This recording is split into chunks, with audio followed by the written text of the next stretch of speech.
Hey guys, so as I said, you know that I'm into Harry Potter. I like sometimes doing obscure ships. So for today, I am doing a Darry fanfiction reading. I don't know what's gonna happen. I've been slightly introduced to Darry. It's like Draco and Harry Potter. I might do Hermione, in a later video. But here we go. I'm gonna look up a fanfic and see if I can read it for you guys. Happy 4th of July, by the way, if you're in the US. I don't know when I'm gonna upload this, but right now it's the 4th of July, so happy 4th of July for you guys. And well, for me. Yeah, happy 4th of July. I will catch you up on age rating and everything after I figure out what I'm gonna read. Bye. Okay, today I will be reading Draw the Line by cat_Alex with 2 X's. And cat has 2 T's. I don't know if that really matters. I looked a little through it. There's no warning on it, so I don't see a reason to age restrict this video yet. But if you do see that it's age restricted when I post this, do not watch it if you are under that age or if you are not mature to handle any of the things that come along in this fanfic. Other than that, I hope you guys enjoy. The day had come for Harry, Hermione, and Ron to get back on the train for their 8th year at Hogwarts. Something that Harry was both excited for and dreading all at once. For one, Harry didn't think he'd ever be returning and that thought made him sad. But it also meant coming back to the people who were sure to gawk at him. After the war had ended, Harry had become a bit of a recluse. He stayed at the Weasley's house for the summer because, well, he technically had a house. He just felt that Grimmauld Place was a bit too cold and empty, and much preferred the warmness of the Weasley's house. Because of his stay at their house for the summer, it meant he didn't have to go out much. This meant the papers were going nuts trying to get interviews with him. Crazy rumors started now from all over showing up at the house, and when people got wind Harry Potter was returning to Hogwarts, the media had a field day. For this reason, Harry did not want to go back. That's a pretty good reason. I mean, wouldn't it drive you a little insane? Okay. Just as Harry suspected, as soon as he stepped foot onto platform 3 3/4, he was swarmed by reporters asking questions in rapid succession. No, that's right. And talking is stunned silence as answers and drawing their own conclusions. The savior of the wizarding world, rendered mute from trauma, was sure to be a headline on some article by midday. Luckily, Hermione was better at keeping her head in a swarm of reporters and managed to yank them all to the train in a compartment before it got too bad. Wow. Sometimes I wonder, does the media also bug Hermione and Ron, because they also did help Harry a lot on all the adventures that they had and also help Harry take out Voldemort? Are they getting credit for that? I'm just wondering. You would have thought he had a missing limb by the way they all looked at him, parading him skeptical like that. Ron groaned as they sat down, drawing the blinds to the windows. Sorry if I'm not doing voices, but you know what? I should take this gum out of my mouth. I'll be right. No, I can't chew and read at the same exact time. Well, I got that out of the way. Okay. So where were we? Drawing the blinds to the windows. That's what happens when you try to disappear for a couple of months, Harry sighed, propping his head up with his hand. Sorry that you didn't really get to say goodbye to your parents, Ron.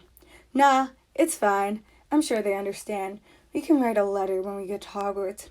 Hey guys, Ginny said, walking into the apartment, sitting down beside Harry.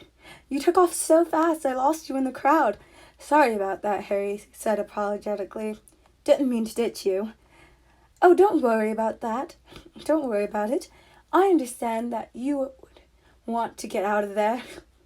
Yeah, Harry responded, feeling slightly awkward. It had been months since the war, and he still hadn't asked her out yet again. It just hadn't felt right. Harry thought about it, and in all honesty, he felt as he didn't really ever like her. Sure, he cared about her, loved her even, but just not like that. Oh, like more in a sister way. Okay. Which then got him thinking about other girls he liked and realized the only other one had been Cho, which had been a whole mess in its own. And he felt as though he might have never liked her either. That he had him thinking and he wondered why he ever felt like he liked her. And ended up with a whole other conclusion. That he might have wanted to be with her simply because Cedric Diggory had dated her. Ooh! So they are shipping him with Cedric. I mean, come on, they obviously should, but which brought up a whole other existential crisis that he decided he did not want to think about while sleeping on the floor of Ron's bedroom. Okay. Even though Jenny had never said anything and went on like everything was normal, he still felt awkward and felt as though he really should talk to her and give an explanation. But then again, what would he even say? Hey, sorry I haven't asked you out again, but I don't think we should get back together because I think I might be gay. Like, hell, if he was going to say that, hell, he didn't even know what he was feeling. Sure, he never really liked any girls before, but he also had any crushes on guys either. At least, he thought not. I wonder how the dormitories are going to work this year, as there aren't many of us coming back, and the dormitories aren't made for 8th years too, Hermione said, causing to his research. I'm sorry. What? Rescue. I haven't really even thought about that, actually, Ginny replied, looking over at Hermione. Think you'll have your own dormitories? Or maybe the dormitories will expand? Who knows? I was reading on room expansion spells over the summer though, and to expand all house dormitories like that would be pretty difficult, Hermione said. Leave it to you to read a book over the summer on room expansion spells just to try and figure out how we are going to be rooming, Ron said, turning to Hermione with an exasperated look. I was only curious. It might do you some good to pick up a book once in a while. If it isn't Harry Potter, a voice drawled from the compartment door, cutting off Hermione and causing the four to turn their heads. Malfoy, Harry said, ready to just have impending argument over with. Shouldn't you be with the other with all your adoring fans? Draco said, mentioning to the window that currently was covered with blots. Dang. That's a little cold. I mean, come on. If you were being swarmed by people, like, with a bunch of, like, publicity and, like, lights, would you want to be there? Definitely not, okay? Definitely not. Blind, his eyes then found Ginny on the seat next to Harry, and his lips crooked into a smirk. Oh, I see. You wanted to get away and spend some time with your girlfriend? Shove off, Malfoy, was all Harry managed, because while he was very annoyed that Malfoy decided he needed to barge in just to start an argument, he brought up the very subject that he was trying to avoid mentioning himself and Ginny dating, and now he just felt embarrassed. Go away, Malfoy, Ron said, sending Malfoy a glare, and started to laugh and walk off. Goyle, Pansy, and Blacy followed behind him. I don't know why I'm talking like that now. The train ride passed quickly, and before they knew it, Harry, Ron, and Hermione were set off at the Gryffindor table in the Great Hall. Rain Addison, McGonagall called from the next room, where she was holding a piece of parchment and standing next to the stool with an old hat on it. You mean the hat? You mean like the hat that's always stubborn at people and puts them whatever he thinks? Oh, goodness gracious. The terrified girl walked up to the stool and placed the hat on her. Hufflepuff, it shouted, and the girl immediately looked longing at the Gryffindor table before she walked toward the Hufflepuffs. Oh, dang, that's ooh. No one seems to like what house they're being placed in this year. Well, the hat's got to be a little more stern because people aren't here and they got to be placed evenly.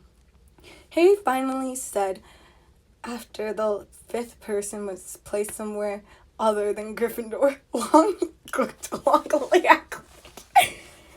sorry, this is well, of course not. Everyone wants to be in Gryffindor because you're in it, Hermione said, turning to look at Harry.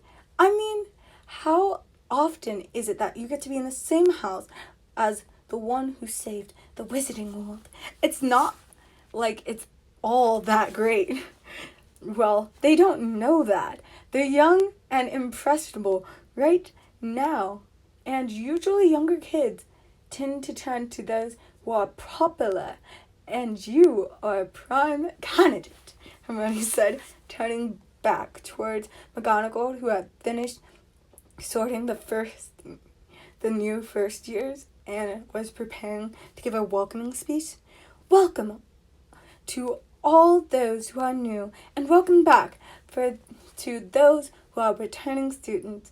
I would like to start off by making it clear that the Forbidden Forest is off limits, and to make sure to check Flinch's new list of banned items. Oh, they banned some new items just because of Harry, no doubt. Now, in the light of recent events, I implore you all to be kind to everyone, regardless of house, status, blood, or otherwise. It is no time to hold on to petty rivalries and the like, because what we really need right now is unity. I hope you take this in consideration. As you all know, we have 8th years for the first time this year, and as such, accommodations have been made. At the end of the feast, all 8th years will follow Madame Hooch to their dormitories, and they have been combined this year. For the sake of keeping with the theme of inner house unity this year, you will be allowed to choose your roommates though some rules apply. You may not room with somebody of opposite gender, and roommate needs to be someone of a different house. Now enjoy your feast. Groans ring out. Ugh. Because no one wants to be with somebody in a different house. They just want to be with their friends, obviously. Like, come on, McGonagall. Okay. Groans ring out at the news of having to room with somebody in another house, but they quickly settled down at the sight of food. Well, you've ever learned to eat with some table manners? Hermione asked, looking exasperated at the sauce from the chicken Ron was eating, dribbling down his chin. Okay. I'm gonna stop right there because it's like 11 minutes now, and I'm just gonna make the next one for part 2. Thanks for watching, and I hope your day is awesome. This is Hope Love, signing out.